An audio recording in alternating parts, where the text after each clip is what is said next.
ክርስቶስ ተንሥአ እሙታን በአብይ ኃይል ወስልጣን አሰሮ ለሰይጣን አግዓዞ ለአዳም ሰላም ይየሰ ኮነ ፍስሐ ወሰላም። ሰላም ጤና ይስጥልን የክርስቶስ ቤተሰቦች እንደምን ሰንብታችኋል? ይህ የአብርሃም እንግዳ መርሃ ግብራችን ነው። የአብርሃም እንግዳ መርሃ ግብር በኢትዮጵያና በተለያዩ ዓለማት ሆናችሁ የምትከታተሉ ተመልካቾቻችን ዛሬ በአብርሃም እንግዳ ትልቋን ኢትዮጵያ የምናይበት እንግዳችን ቤት ተገኝተናል።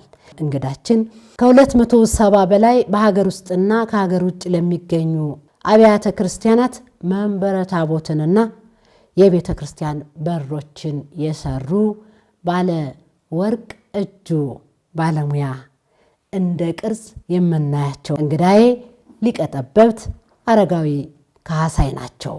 ከሳቸው ጋር ግሩም የሆነ ቆይታ እናደርጋለን። ሁሌም እንደምለው ከአብርሃም እንግዳ ጋር ስትሆኑ ብዙ ስለምታተርፉ ጊዜያችሁን ለኛ ስጡን።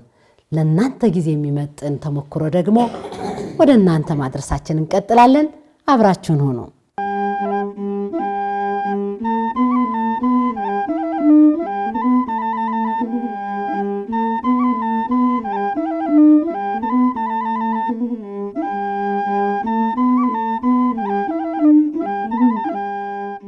የኋላው ከሌለ የፊቱ የለምና ስለ ልጅነት ጊዜው እስቲ አጠር አድርገው ያጫውቱኝ።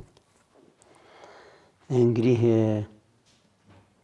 እናንተም የኔን ሙያ ለማወቅና ለማሳወቅ ላይታችሁ ብላችሁ መጣችሁ ይህንን ፕሮግራም አዘጋጅታችሁ ኢንተርቪው ለማድረግ እኔን ለመጥያቄ ስለጋበዛችሁኝ እጅግ አድርጌ በእግዚአብሔር ስም አመሰግናለሁ። ተቋሙም አመሰግናለሁ፣ ሚዲያው ማለት ነው። ወደ ዋናው ነገር ስገባ እኔ እንግዲህ ትውልዴ በትግራይ ክፍለ ሀገር ነው። ያው መረታ ይባላል፣ ልዩ ስሙ መረታ ይባላል። መረታ ማለት አብይ እግዚእ ጻድቁ አብይ እግዚእ የተወለዱበት ታሪክ የሰሩበት ያስተማሩበትና የታገሉበት ነው። ገድላቸውም ይመሰክራል እና መረታ ይባላል ልዩ ስሙ። መረታ ማለት በገራልታና በተንቤን በደጋ ተንቤንና በገራልታ ወረዳ መካከል የምትገኝ ቦታ ነች።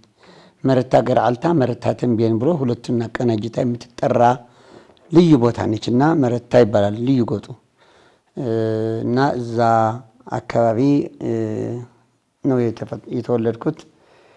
እድሜ ለትምህርት ሲደርስ ያው መልአከ ሰላም መብራትን በሚባሉ አስተማሪ የፊደል ሀሁ ጀምሬ እስከ ቅዳሴ ድረስ እሳቸው ጋር ነው የተማርኩት።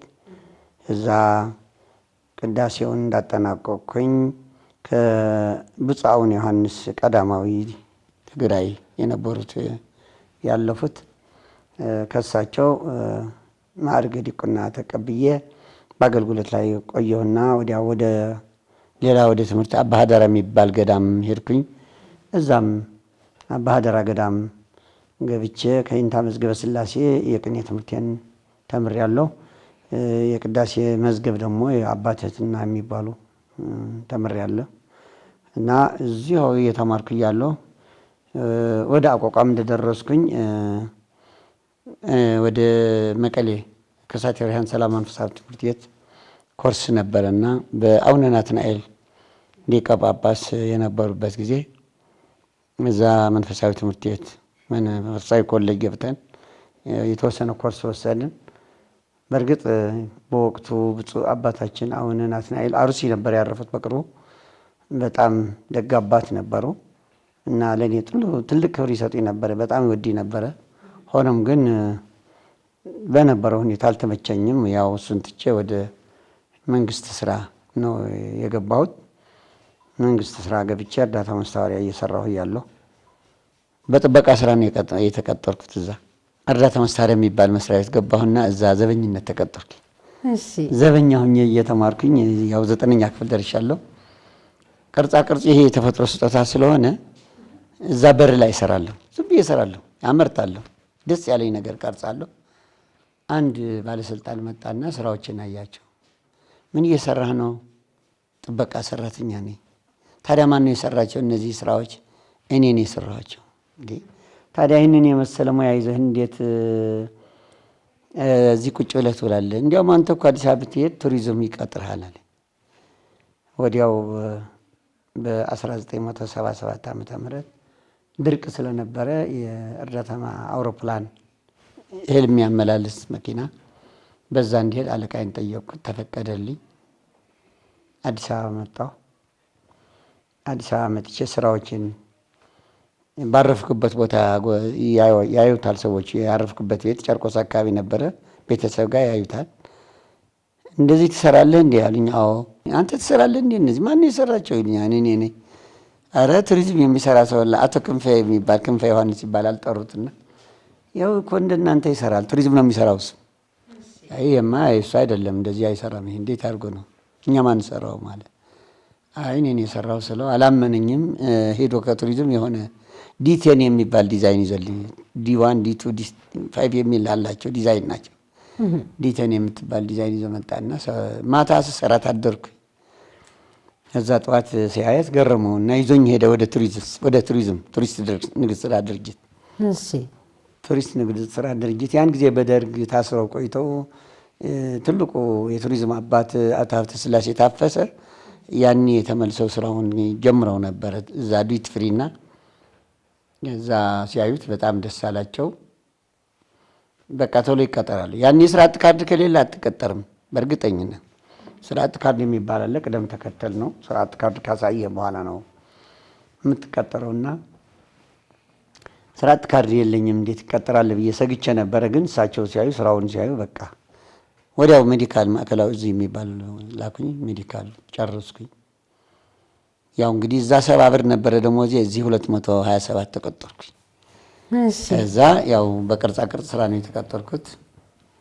በቅርጻ ቅርጽ ስራ እየሰራሁ ኤክስቴንሽን መማር ጀመርኩኝ። አዲስ አበባ ዩኒቨርሲቲ ስነ ጥበብ ትምህርት ቤት ማለት ነው። ያኔ የስዕል ትምህርት ቤቴን እያዳበርኩኝ ሲሄድ ቅርጹንም እየሰራሁ ማታ ማታም ስዕል እየተማርኩ ሲሄድ ከዛ ልክ ከ2 ዓመት በኋላ ተመርቄ የመጣሁ 7 ዓመት እንደሰራሁ የሰዓሊ ማስታወቂያ ወጣ። የሰዓሊ ማስታወቂያ ሲወጣ በሰዓሊነት ተወዳድሬ ከቅርጻ ቅርጽ ክፍል ወደ ስዕል ክፍል ተዛወርኩ።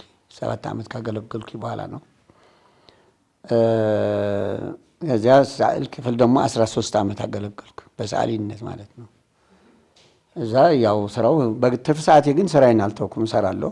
ማታ ማታ እሰራለሁ። የትም ቦታ ልሄድም ቀጥታ መጥቼ የሆነ ወርክሾፕ አለች፣ ሌሊት ሁሉ እስከ 6 ሰዓት እሰራለሁ። ባለቤቴም ትረዳኛለች፣ ታግዘኛለች። ዲዛይን ቀለም ምናምን እየሳልን እየቀረጽን መቼስ ኑሯችን ለማሻሻል ሁላችን እየተማርን ያው እንግዲህ 20 ዓመት አገለገልኩና አቶ ገብረስላሴ የሚባሉ አክሱም ሆቴል አንድ ስራ ያዙኛል። ይመጣሉ። ሲመጡ ያዩታል ስራዎቼ። ምንድነው የመንግስት ቤት የምትሰራልኝ እንዴ? ታዲያ ምን ላድርግ? የግል አትሰራም እንዴ? እኛ እንኳ በጣም ከሚገርም ነገር የተናገሩኝ ነገር ገንቢ ነገር ነው። ምን አሉኝ? ውሃና ስኳር ሸጠን እኮ ነው እዚያ የደረስነው እኛ። አንተ ግን ሙያ እያለህ እንዴት እንደዚህ ትሆናለህ? የሚል ቃል ነገሩኝና እንግዲህ አቅም ጉዳይ ነው ስላቸው በቃ እኔ እረዳሃለሁ አሉኝ። እንድወጣ አደረጉ። እሳቸው ከአንድ ጓደኛቸው ጋር አገናኙ።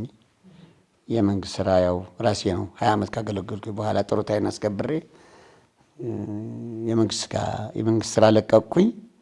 ያው አሁን በግሌ እስካሁን ድረስ በዚህ ስራ እግዚአብሔር ይመስገን ህይወታችንን እየመራን ብዙ ሰዎች ሙያችንም እያካፈልን ልጆቻችንን ማሳድገናል። ሙያው በጣም ቆንጆ ነው። ስለዚህ ያው ሙያው ክብር የተከበረ ነው። እንደገና ደግሞ አብዛኛው ትኩረታችን እኛ በንዋየ ቅድሳት ስራ ነው። ምክንያቱም ከቤተክርስቲያን ስለመጣን በቤተክርስቲያን ስላደግን የቤተክርስቲያን ንዋየ ቅድሳት ነው ትኩረት የምናደርገው። በእርግጥ ባህላዊም ታሪካዊ ቦታዎችም እንደዚህ ደግሞ የሌላም ባህልም ቢሆን እምነትም ቢሆን ስራ ከታዘዝ እንሰራለን።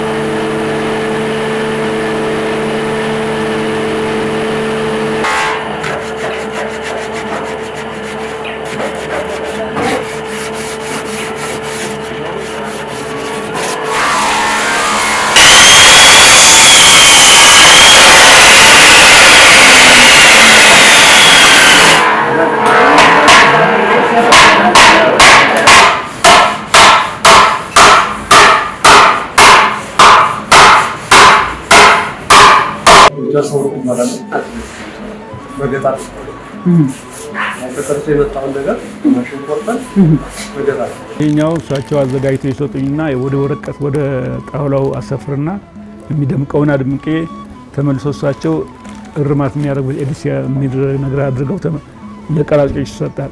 በመጀመሪያ የምሰራው ፒያሳ ነበር። ፓርኬ ስራ ነበር የምሰራው። ቁም ሳጥን፣ ሶፋ ምናምን ነበር የምንሰራው እና ከሱ ጋር የተገናኘው ፓርኬ ስራ ሰርቼለት ነው። የመቀሌ ምክር ቤት ሰርተን ነው ከዛ በኋላ የተገናኘ ነው።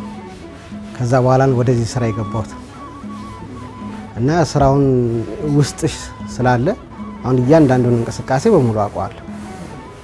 እንዴት እንደመሆን ማለት ነው። ከሱ ትእዛዙን ተቀብዬ መመራው ነው።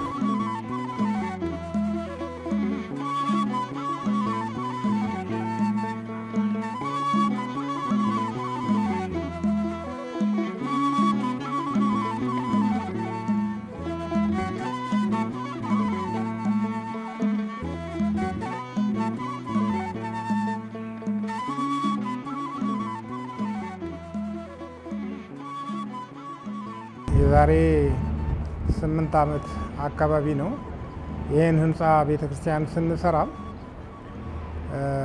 መንበር እንደሚያስፈልግ ገብቶን ስለነበረ አስቀድመን ያደረግነው ምንድነው መስፈርት ማውጣት ነው። እሳቸውንም አናውቃቸውም።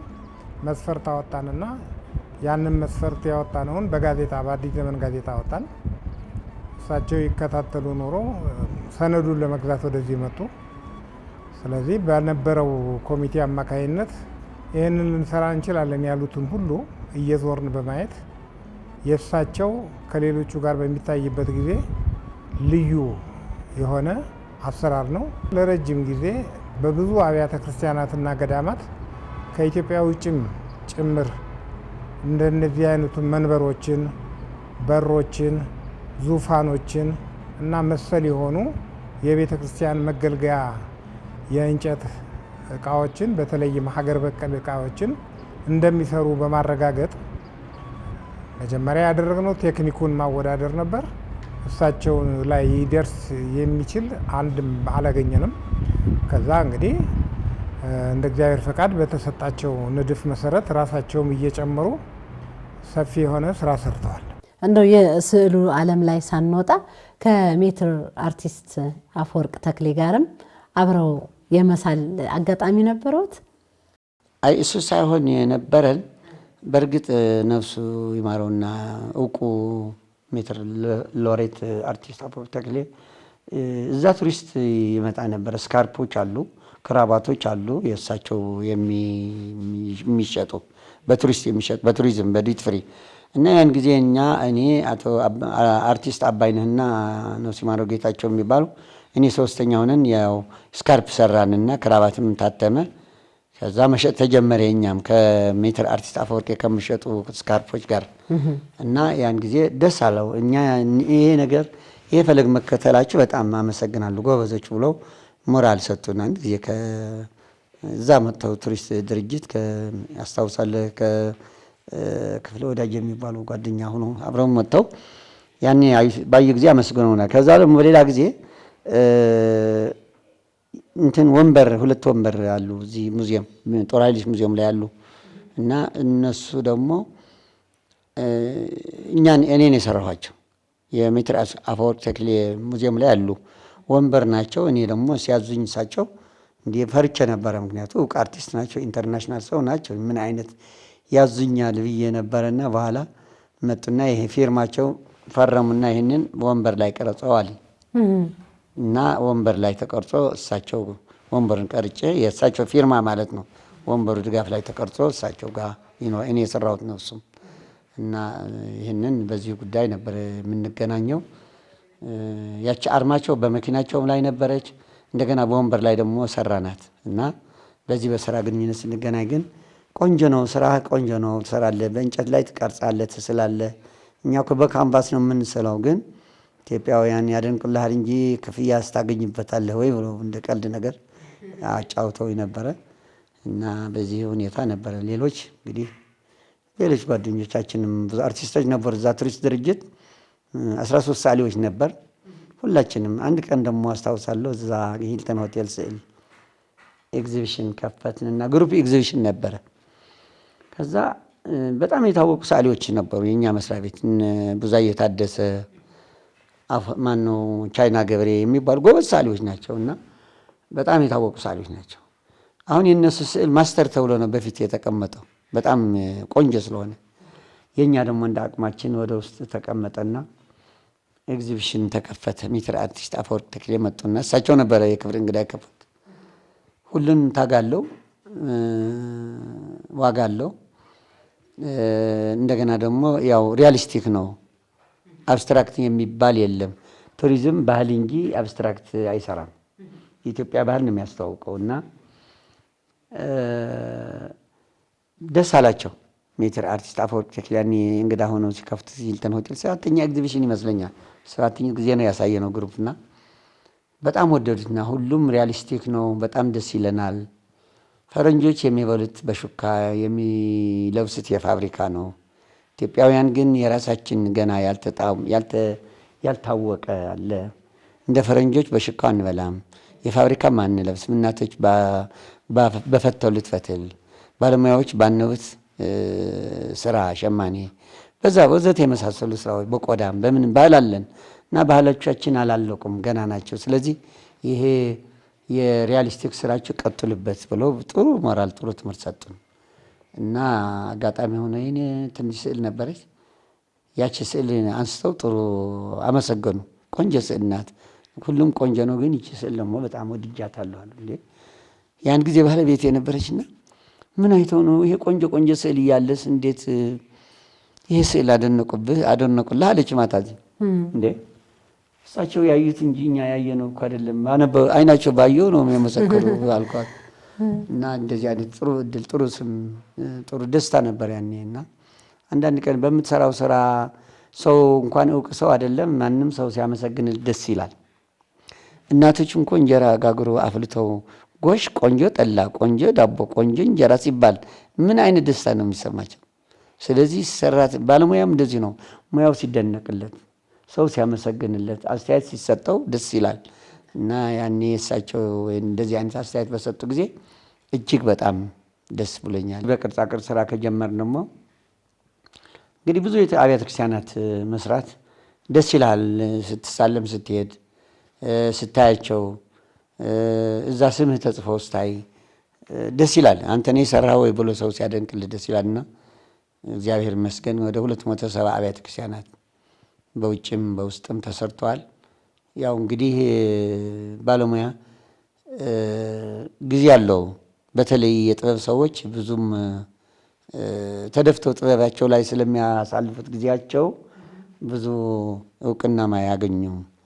ዘፋኞች ሯጮች ግን ሰው ስለሚያያቸው እውቅና ያገኛልና እንግዲህ በእግዚአብሔር ዘንድ እውቅና እንዳገኛለን ብለን ነው ይህንን ስራ የምንሰራው እንጂ በሰው ዘንድም ሆነ በቤተክርስቲያናችን ግን የተጠበቀውን ያክል ድጋፍ አናገኘንም። እውነት ለመናገር እሱንም አብረን ለማንሳት ነው ዛሬ የእርስዎን ተሞክሮ ልናቀርብ ፈልገን ወደዚህ የመጣ ነው። ምክንያቱም የኢትዮጵያ ኦርቶዶክስ ተዋሕዶ ቤተክርስቲያን እንቁ ልጆቿን ማክበር እውቅና መስጠት ማመስገንና ትውልድ እንዲያውቃቸው ማድረግ አለባት ብለን እናስባለን። በመግቢያዬ ከ270 በላይ መንበረ ታቦትና የቤተክርስቲያን በሮችን ሰርተው በእጅ ጥበብ አሻራ አሳርፈዋል። ግን ሊቀ ጠበብት ማን ናቸው ስንል ብዙ ትውልድ አያውቅም። እኔም በቅርብ ነው ያወቅኩት በአካል። የት ነው የተሰራው? በሀገር ውስጥ የት ውጭ ሀገር የት የሊቀ ጠበብት የእጅ ስራዎች ደርሰው ለትውልድ አሻራ ተቀምጦባቸዋል የሚለውን እኔ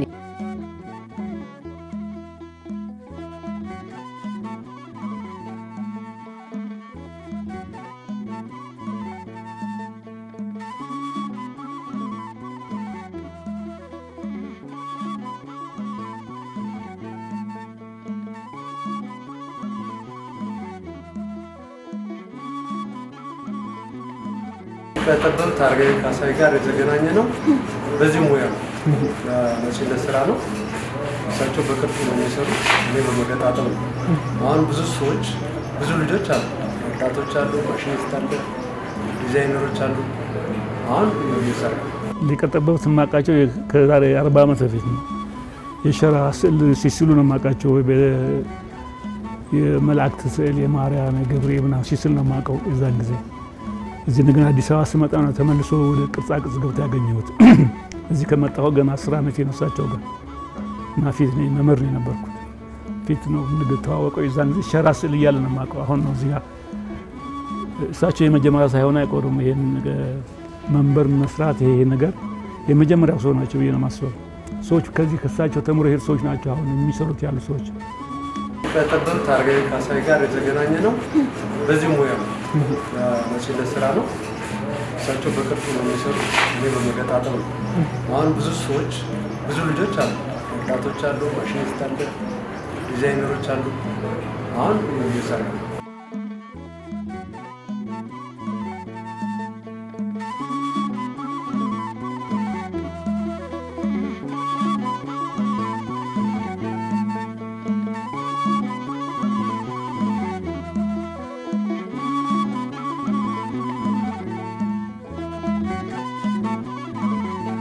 አሁን ይሄ ቫርኒሽ ይቀረዋል፣ ገና አንድ ዙር ይቀረዋል።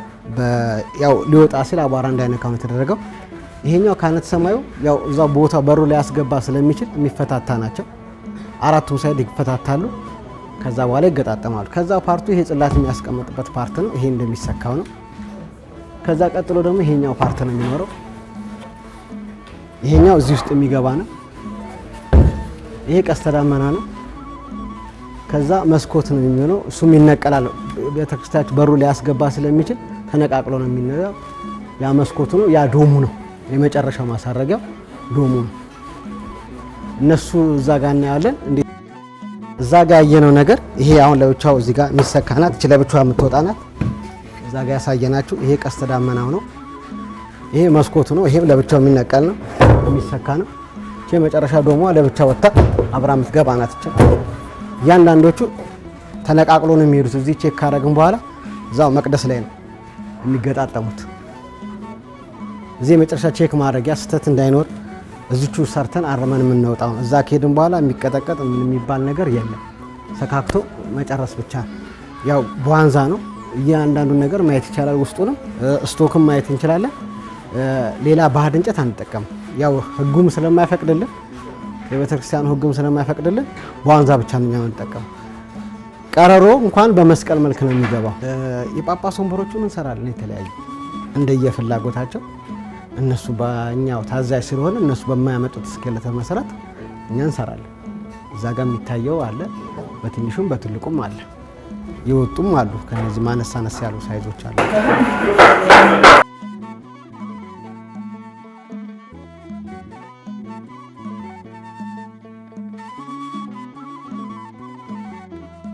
እነዚህ መስቀሎች ናቸው። በመጀመሪያ እሱ ስኬለተ ኮፒ ያደርጋቸውና ራሱ ይነድፋቸውና ወደኛ ይመጣሉ።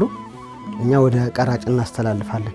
ይሄ የመጀመሪያው ፓርት ነው፣ ያላለቀው ፓርት ነው። ገና በዚህም አለው ያልተነደፈለትም፣ እሱን ይነድፍለታል።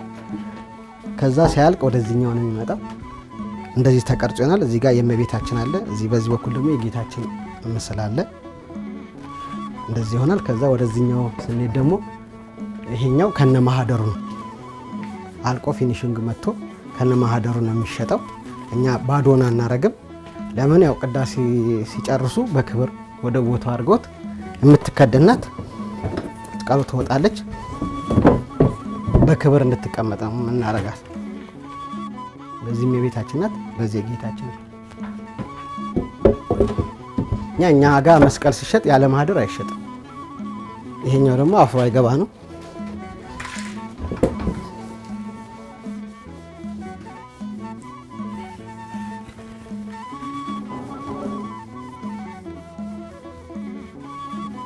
እነዚህ ናቸው።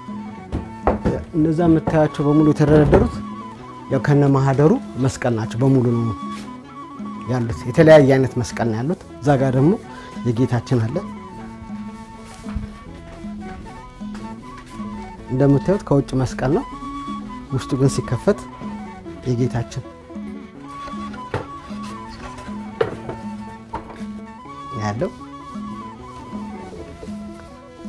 ጌታችን ቢሆን እንደዚህ ስርዓቷን ጠብቃ ከነ ማህደሯ ናት።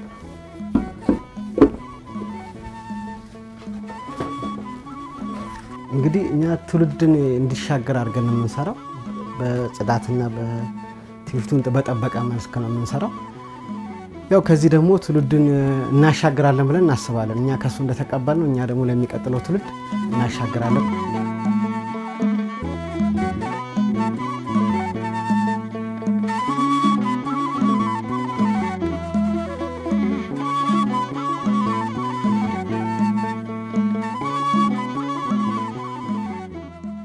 በእኛ ቦታ 20 በሮች እያንዳንዳቸው ልዩ ልዩ ቅርጽ ያላቸው በኢትዮጵያ ኦርቶዶክስ ተዋሕዶ ቤተክርስቲያን ትረካ፣ ትውፊት በመጽሐፍ ቅዱሳዊ ሁኔታ መሰረት ላይ ታንጾ እጅግ ደስ የሚያሰኙ ለትውልድ የሚተላለፉ በሮችን ቅድም እንዳልኩት ከ20 በላይ እንዲሁም ደግሞ 4 መንበሮችን 2 ትላልቆች እጅግ በጣም ግዙፋን፣ 2 ደግሞ የነሱ ረዳት የሆኑ እነዚህን ሰርተው አቅርበውልን እጅግ በደመቀ ሁኔታ የህንፃ ቤተክርስቲያን እንዲመረቅ ከፍተኛ አስተዋጽኦ አድርገዋል። በዚህ ነው እኛ እንግዲህ የምንተዋወቀው፣ በዚህ በስራቸው ነው። በጥራት ላይ በጣም በጣም ጥንቁቅ ናቸው።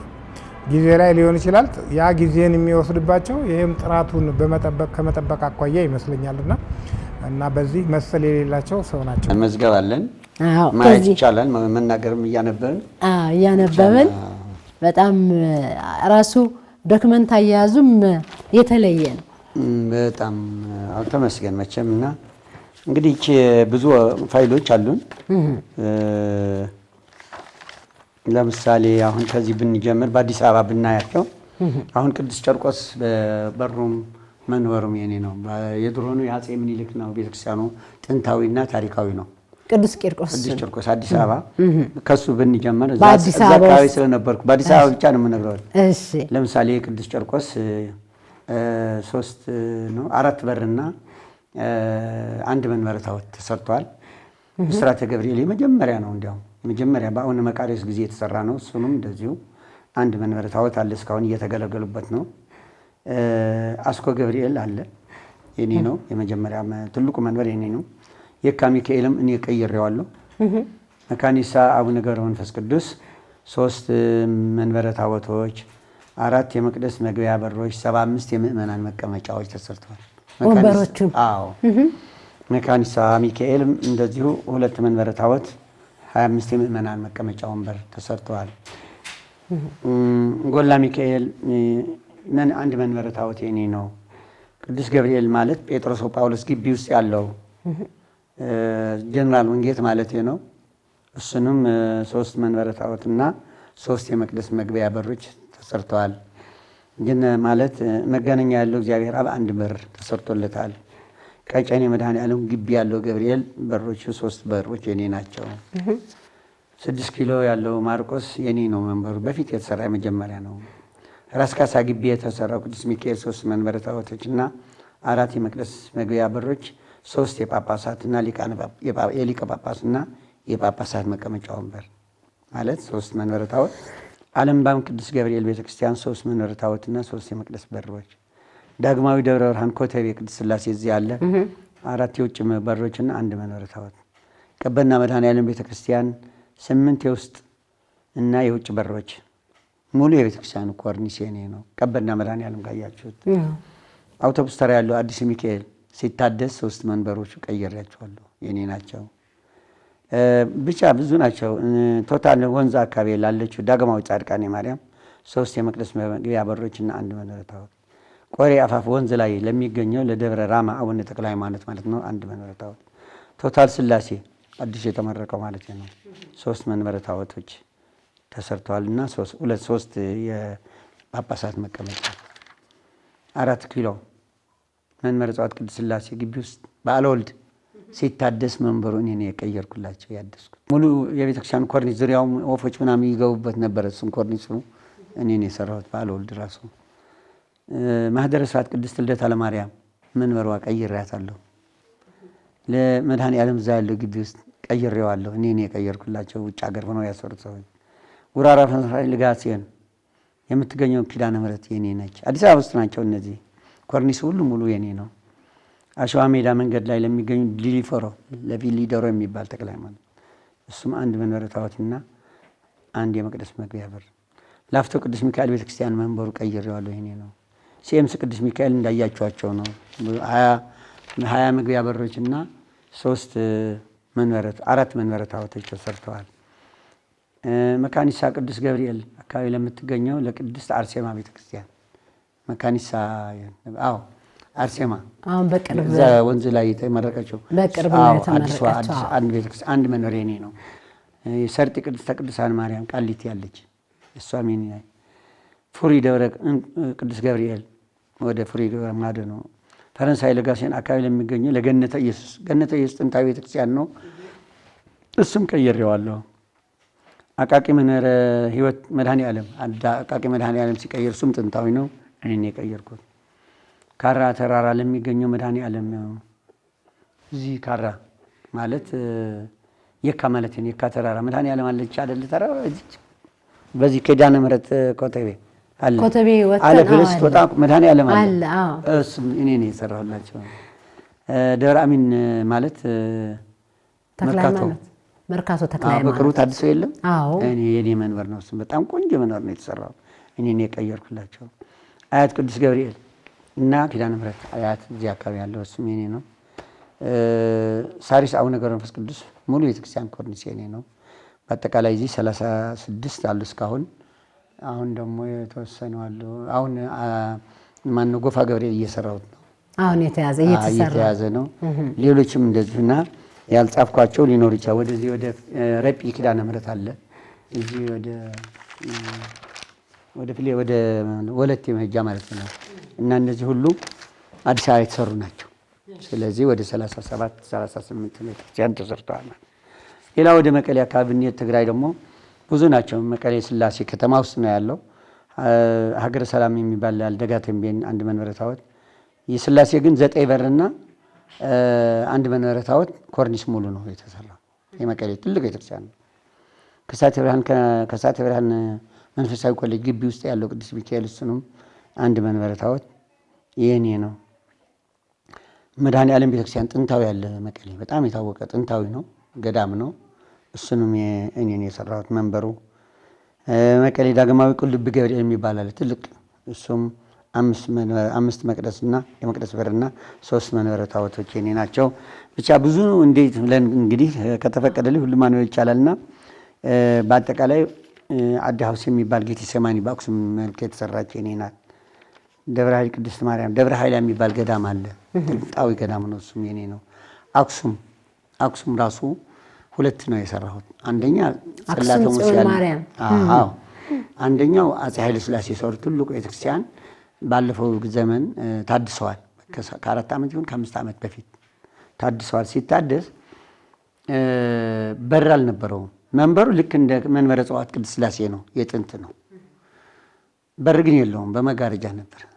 እና አንዲት አሜሪካ የሚኖር ሴትዮ አሰራዋለሁ አሉ። አሁን በጥሩ ሁኔታ ተሰርቷል በሮቹ። ሌላው ጽላተ ሙሴ ያለችባት ቦታ ተቀይራል። አንድ ተሰርቶላታል። ሌላ ያችን እንዳለች ብዙ ጊዜ ስለቆየች በሷ ተመሳሳይ አንድ አሜሪካዊ ይመስለኛል ተሳትፎበታል። ተሰርታለች። ስትሰራ ግን እነሱን እኔን መረጡ። እንግዲህ እሷ መርጣኝ ይሆናል እንግዲህ እና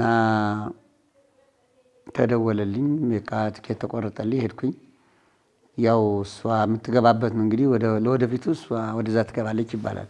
ጽላተ ሙሴ ያለበት ቦታ ከሱ ወጥቶ ትንሽ የእርጅና ስላሳየ ተብላ እሷ ምን ውስጥ ገብቼ ደስ አለኝ። 3 መስኮት 2 በር 1 መንበረ ታቦት ሰርቻለሁ። ግን ብዙ ናቸው። የኔ ግን አንድ ቦታ ላይ ድርሻዬን ይዣለሁ ማለት ነው። እና እጅግ በጣም ደስ ከሚለኝ ይሄ ትልቁ ነገር ነው። እዛም አሁን አረጋዊ ያሉ 2 ቤተክርስቲያን ሰርቻለሁ። አክሱም ጽዮን እና ያሬድ ቤተክርስቲያን ያሬድ የተወለደበት ቦታ ማይኪራ ይባላል። ከአክሱም ትንሽ ወጣ ብሎ ነው። እና እሱም መንበሩ የኔ ነው። እኔ ነኝ የሰራሁለት። በጣም ደስ ከሚለኝ ነገር ነገር በጣም ያስደስቱኛል። ሌላው እንግዲህ ብዙ ናቸው ያሉ ተለቅ ያሉ ወደ አዲግራት አካባቢ ደግሞ ወደ ብዙ ቤተክርስቲያኖች ተሰርተዋል። አባ ዘወንጌል የሚባሉ ነበሩ። ደግ አባት በቅርቡ ያለው የእሳቸውም አጋጣሚ ሆኖ እኔን ጠሩኝ። ከዚህ ሄድኩኝ። እኔን የሰራሁላቸው የእሳቸው ቤተክርስቲያን እዛ አሴምባ የሚባል ቦታ እሳቸው በቃ ተአምር ነው። እኔ ችግሮች ይከሰታሉ፣ ጦርነት ይከፈታል እና ደም ይፈሳል ሲሉኝ አላመንኩም ነበረ። በኋላ ግን ቶሎ በል ሲሉኝ ጨረስኩላቸው። እንደተጨረሰ ግን ያው የነበረው ጦርነት ተጀመረና ራሱ ይሄ ምስክርነት ነው። ምን እንዴት በግልጽ ይነግሩን ነበረ ችግር አለ እያሉና እሳቸው ሳያልፉ ተሰርቶ ቶሎ አምጣ ብለውን ከጨረስን በኋላ ነው ይሄ ሁሉ የተከሰተውና የእሳቸው ቃላት ስቲል ነው እኔ አይሞሬ ላይ ሆኖ በጣም ይገርመኛል፣ ይደንቀኛልና አባቶች እስከዚህ ድረስ የሚታያቸው ነገር እንዳለ በቃ በእሳቸው ዘንድ ተረድቻለሁ። እና ማለት ተለቅ ያሉ ነገሮች እና ጊዜያቸው ላለመላት በጣም ከፍ ያሉ ክርስቲያኖች አሉ። ለምሳሌ አጽቢ ስላሴ የሚባል አለ፣ ወደ አፋር ነው። አጽቢ ስላሴ የታወቀ ነው። እሱም እኔ ወደ 11 በርና 3 መንበረታዎች ሰርቻለሁ። ከዛ ግን አልፎ ዲቦ ይባላል፣ ዲቦ ደብረ ደናግል ይባላል። ገዳም ነው፣ ጫካ ነው፣ ምንም ነገር የለውም እዛ ቦታ እና እነዚህ አባቶች አንዳንድ ሀብታሞች ነው የሚረዱት። ወደ 50-60 የሚሆኑ ደናግላሉ እዛ መናንያልና እዛ ቦታ ላይ ሄዶ ማሳረፍ ደግሞ በጣም ደስ ይላል። ብቻ ብዙ ይሄ ሙያ ብዙ ቦታዎች አስረግጦናል። ስለዚህ እኔ በጣም በህይወት ዘመኔ ደስ ከሚለኝ በህይወት ዘመኔ ምን ሰርቻለሁ አልልም። የሚገባኝ እግዚአብሔር የሰጠኝን እውቀት ተጠቅሜ በአቅሜ በፈቀደልኝ ለቤተክርስቲያኖቼ ለኢትዮጵያ ኦርቶዶክስ ተዋሕዶ ቤተክርስቲያን ትልቅ አስተዋጽኦ አድርጌያለሁ ብዬ እረካለሁ። እና በእርግጥ ራሴ ማጋነን ሳይሆን በቃ ህሊናዬ ይረክተዋል ማለት እችላለሁ። በሄድኩበት ቦታ የኔ ሙያ ሳገኝ ከባድ ደብረ ሊባኖስ ራሱ አሁን ተቀይሯል። በኔ መንበር የአፄ ምኒልክ ነበረ 100 ምናምን ዓመት ያስቆጠረ መንበረ ታቦት ሙዚየም ላይ ነው ያለው። የኔ ገብቶ በዛ በተቀደሰ ቦታ እግዚአብሔር ሲመሰገንበት ደስ ይለኛል። ለምሳሌ እንደነ የመድኃኔ ክርስቶስ ላሊበላ፣ እንደ መርጦለ ማርያም፣ እንደ ተድባበ ማርያም፣ እንደ ግሸን እግዚአብሔር አብና እመቤታችን ገብርኤል ሚካኤል የኔ ናቸው። እንደዚህ ደግሞ ግሽ አባይ አቡነ ዘርአብሩክ ትልቅ ገዳም ነው። እነ አቡነ ሲደዳ፣ እነ አርማጭሆ ስላሴ ገዳም በቃ ትልልቅ ገዳማት፣ እነ ቆማ ፋሲለደስ አሁን እንድሪያስ ያሰሩኝ እና ብዙ ናቸው። ስለዚህ እነ አርባ ሀራ መድኃኔዓለም፣ እነ ሳማ ሰንበት ትልልቅ ቦታዎች ብጠራ በጣም ደስ ይላል። በኢትዮጵያ በአራቱም አቅጣጫ ማለት ነው፣ በሰሜን፣ በምዕራብ፣ በምስራቅ፣ በደቡብ ማለት ነው። ሁሉንም አካተው አሻራዎትን አሳርፈዋል። መቼም በዚህ በጠበበ ሰዓት ብንዘረዝረው ይሄ በመጽሐፍ ካልሆነ በስተቀር በቴሌቪዥን ብቻ ተሰንዶ የሚያልቅ አይመስለኝም። ውጭ ሀገር ደግሞ ለየት እንደሰሩ በትንሹ እስቲ እሱን ደግሞ እናንሳ። ጠበብት አገር በጣም ጎበዝ ሰው ነው። ሙያ ይወዳል፣ ይሰራል። ሰው የሚሰራ ሰው ይወዳል፣ ያከብራል፣ ይሰራል። ወንበስ ብሎ እንደ ባለቤት ሳይሆን እንደ ሰራተኛ ወንበስ ሰራተኛ እኛንም ሌሎችንም እየመራ እየዞረ ያለ በጣም ትዕግስተኛ ነው። ባህሪው ጥሩ ነው። የሰው አዛኝ ነው። ያ ለእኔ ትምህርት ፎቃ ላይ ወጣው ጥሩ ሰው ጎበዝ ነው። በጣም ጠንካራ ነው። በራሱ ይተማመናል። ቨሪ ኮንፊደንሻል። በጣም ማደንቆለት እንትን እና ጉልበት አለው። በቃ አሸንፋለሁ የሚል ሁሉ ጊዜ እንደጣረ ነው። እኛ ሊቀ ጠበብት ሳይሆን እኛ እንደ ቤተሰብ አጋ እያልን ነው የምንጠራው። ከአክብሮታችን አንፃር አጋ ነው የምንለው እንጂ ሊቀ ጠበብት ማንም ብሎት አያውቅም። እኛ ያው እሱ እንደ ባለቤት ሳይሆን በቃ እኩል ነው የሚደክመው፣ እኩል ነው የሚለፋው፣ በቃ እኩል ነው ያለ ነው እንጂ እንደ አለቃ ተፈርቶ አይደለም። ለዛ ነው የሰራተኛውም ሙሉ ኮንፊደንስ ያለው የሚወደውም ለዛ ነው። አሁንም ከዚህ ወጡ ልጆች አሉ፣ ወደ 40 ምናምን ልጆች አሉ ያስተማራቸው። ሲያስተምር ደግሞ ዝም ብሎ አምጥቷል ያመጣቸዋል። ያው የሚፈለገውን ነገር ከራሱ ሁሉን ነገር አድርጎ ነው የሚያስተምራቸው። ያው ሙያውን ሲችሉ ያው ወደ ደሞዝ ይገባሉ። አዎ እሱ ምንሽ ነው በጣም ሙሉ ኮንፊደንስ ይኖርሻል በሱ። አሁን በዚህ እድሜው እየሰራ ያለውን ነገር እኛ በወጣትነታችን ምን ያህል መተጋት እንዳለብን ትማሪያለሽ። እሱ መጥቶ ቀጥታ ወደ ስራ ነው የሚገባው። እኛ እንደውም አንዳንዴ ሌት የምንሆንበት ሰዓት አለ። ወጣትም ሆነ ትንሽ እንትን ነገር አለ። ግን ከሱ የምትማሪው ረጅም ተስፋ እንደሚኖርሽ ነው። እሱ በዚህ እድሜው እየሰራ እኛ ደግሞ ገና ነን። የተሻለ ነገር ይጠብቀናል ብዬ አስቤያለሁ። የተሻለ ነገር ደግሞ ሞል መታገል አለብን። ጠንካራ መሆንሽን ከሱ እንማራለን። እንዳለመታደል ሆኖ ከድሮ ጀምሮ የመጣ አካሄድ ያለ ይመስለኛል። በአጠቃላይ በኢትዮጵያ ኦርቶዶክስ ተዋሕዶ ቤተክርስቲያን የሰራን ሰው በስርዓት ያለ ማክበር ወይንም ያለ መጥራት እንደዚህ አይነት ነገሮች አሉ። ሁለተኛ ራሱ ባለሙያው ስራውን ጥንቅቅ አድርጎ ይሰራል እንጂ አንዳንድ ጊዜ እሱ የሰራውን ስራ ለሌላ ይሰጣል። ምሳሌ መስጠት ቢያስፈልግ ኢትዮጵያ ባሏት ሊቃውንቶቿ በጣም መሰል የሌላቸው የቅዳሴ ስርዓት አሏት። 14 ከታተሙት ውስጥ አብዛኛዎቹ የተደረሱት ኢትዮጵያ ውስጥ ነው። ግን ከሚገርመው ውስጥ አንዱም የኢትዮጵያ ሊቅ በራሱ የደረሰው ለተለያዩ የውጭ ሀገር ቅዱሳን ስም ነው የሰጠው። ስለዚህ ይሄ መለወጥ አለበት። እንደዚህ አይነት ሲለወጥ ደግሞ ትውልዱን ያንጻል፣ ለመስራት ያነሳሳል። ቤተ ክርስቲያንም ለካ እንደነዚህ አይነት ሙያተኞች እኔም አለኝ ብላ ለማሳየትና ለማስመስከር እንዲውሉ ማድረግ ይቻላል። ስለዚህ እነዚህን ስራቸውን፣ አይምሯቸውን፣ እጃቸውን ሁለንተናቸውን ለቤተ ክርስቲያን መስዋዕት አድርገው የሰጡትን እንደ ሊቀ ጠበብት አይነት የሆኑትን ሰዎች ማክበር፣ የነሱን ስራ ማጉላትና ማሳየት፣ ሌላው በዚህ ውስጥ እንዲሄድ ማድረግ ይቻላል። ይሄ ለሃይማኖቱ ብቻም አይደለም። እንደነዚህ አይነት ዘመን ተሻጋሪ የሆኑ ነገሮች በቤተ ክርስቲያን ውስጥ ሲሰራ እነዚህ ሙያተኞች እንደዚሁ ደግሞ ባህሉንና ትውፊቱን ጠብቆ ማንም ቤት ውስጥ ኢትዮጵያዊ የሆነው መለያ የሚሆንበትን ስራ የመስራት አቅም ያላቸው ሰዎች ናቸው። ስለዚህ አሁን እናንተ እንደነዚህ አይነት እንደ ሊቀ ጠበብ አይነቱን ሰዎች ፈልጋችሁ አፈላልጋችሁ ለእንደዚህ አይነት ለመላው ኢትዮጵያዊ እንዲታይ ማድረግ መቻላችሁ ጥሩ ተስፋ ያለውና ጥሩ ጅምር ነው ብዬ አስባለሁና እንድትበረቱበት እኔም የበኩሌን ሀሳብ እሰጣለሁ።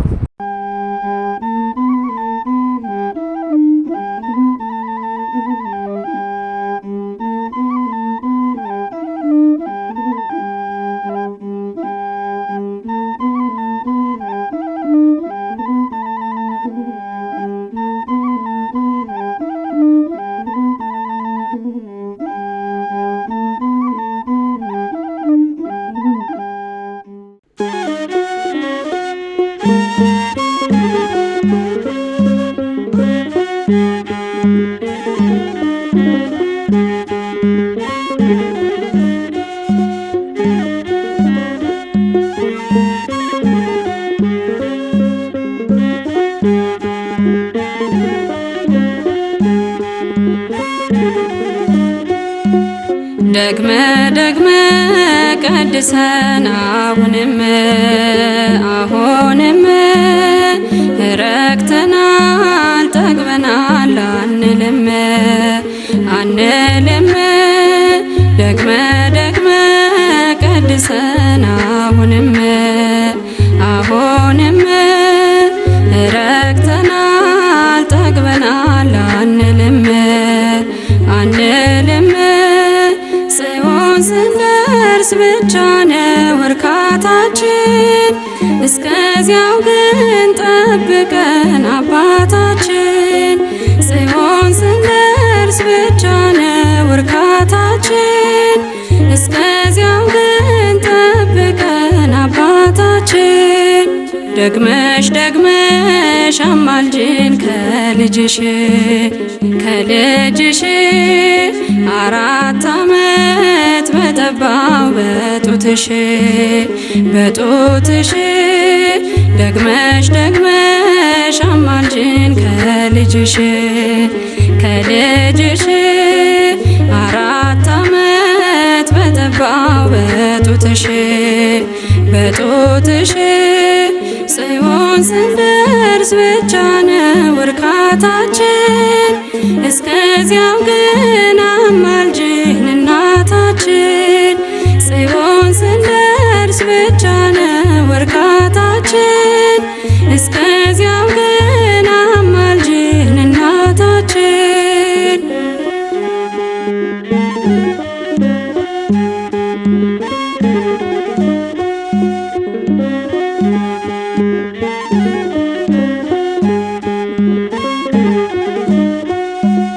ደግመ ደግመ ቀድሰን አሁንም ረክተናል ጠግበናል አንልም ደግመ ደግመ ቀድሰን አሁንም ረክተናል ጠግበናል አንልም ጽዮን ስንደርስ ብቻ ነው እርካታችን እስከዚያው ግን ጠብቀን አባታችን ጽዮን ስንደርስ ብቻ ነው እርካታችን እስከዚያው ግን ጠብቀን አባታችን ደግመሽ ደግመሽ አማልጅን ከልጅሽ 4 ዓመት በጠባው በጡትሽ ደግመሽ ደግመሽ አማልጅን ከልጅሽ 4 ዓመት በጠባው በጡትሽ ጽዮን ስንደርስ ብቻ ነው እርካታችን እስከዚያው ግን አማልጅን እናታችን ጽዮን ስንደርስ ብቻ ነው እርካታችን እስከዚያው ግን አማልጅን እናታችን